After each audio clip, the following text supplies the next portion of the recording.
pag-meeting ni sa akong mga manghod. Isip ka magula nga anak, yung kapitan rin na muabot man ang akong mga manghod gikan sa Lagos nasod. So after ng mga pastor ang inahan, pag-meeting ni kung paano mo kung siya pulot dublog yun sa tanan. So ayan na siguro may ayan naman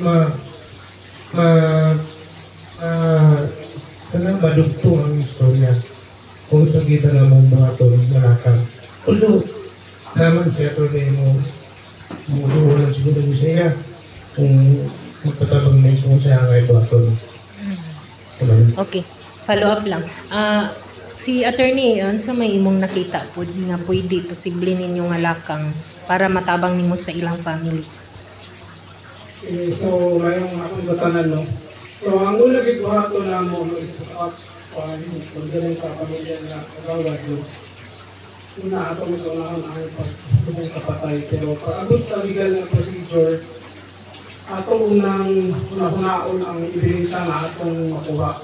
So, ato sang tanawon kung naabatay enough na ebidensya para i-file kung sa mga galian na isalaan nyo sa kamatayon ni kapitan.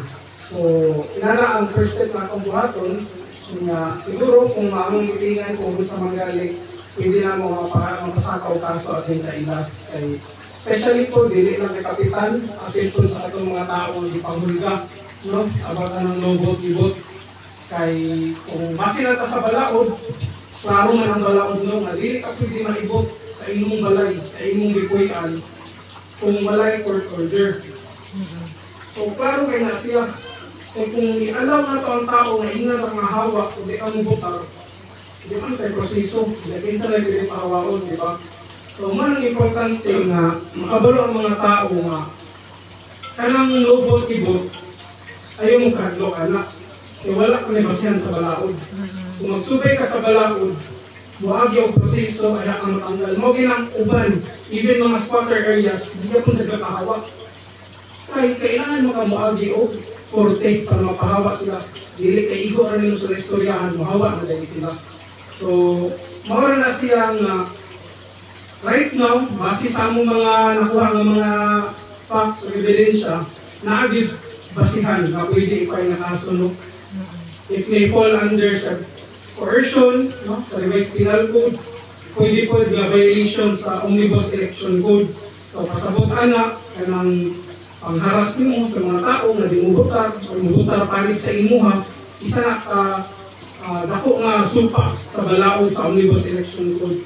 So magdepende gihapon na sa ebidensya, pero right now we are still ongoing our investigation and we are currently conducting meetings with the other legal lawyers, no, on possible steps na buhaton. Right now, amo sa mga respeto ang pagkamatay ni Kapitan sa puhon, no? Siguro mga 2 weeks after 3 weeks, we will update you kung sa mga among resosyon. Thank you. Okay. Sir, dugang lang ha. Kani bang yuta diri kinsay tagiya kay nga nung gitreat man sila nga no ibot sa mga oy ba ni? Okay. So, base sa facts nga nasa amo karon, ang mga oy gyud wala sila mapakita ng papel nga ilahan ni. So, if naamang nila sila papel, no, wala nila ipakita o ginagawa nila ng mga papel, ipakita na nila dili sa mga tao, magi sila korte. Para sa amo, ayaw hadloka ang tao sa bintana, dukol sa pertahan mismo, ditong makatubang. Ayaw ipaagi sa mga illegal na proseso o mga panghadlok, agi korte kung naging may basihan, di ba? Kay, kung nakay basihan, di ba ang hadlok na ito korte? Pero kung wala kay basihan, dira ka mo agi sa bintana, kaya wala kasunod sa pertahan. So manang ingon na mo, kung lagi mo yung dokumento, ipakita, i-explain sa tao, ngayon order sa judge. And then the people will peacefully vacate the property. Pero, maulagi na nga, sa balaod po, possession is evidence of a title. So, kasabot anak, kung di sila possess, kung sana sa basihan niya, ikaw tag-iya anak. So, depende rin po na sa kung saan mo pag-appreciate sa korte. Pero again, kung ang question is, nabali sa evidence na ilahan na, right now, based sa among pagkaibalo, wala pa sila napakita na dokumento. Pero if naman ganit sila mapakita po, I hope na ipaagi nila sa tama ka proseso. Okay, salamat tayo. Salamat kay Ronnie. Salamat kayo. Si Sir Juan.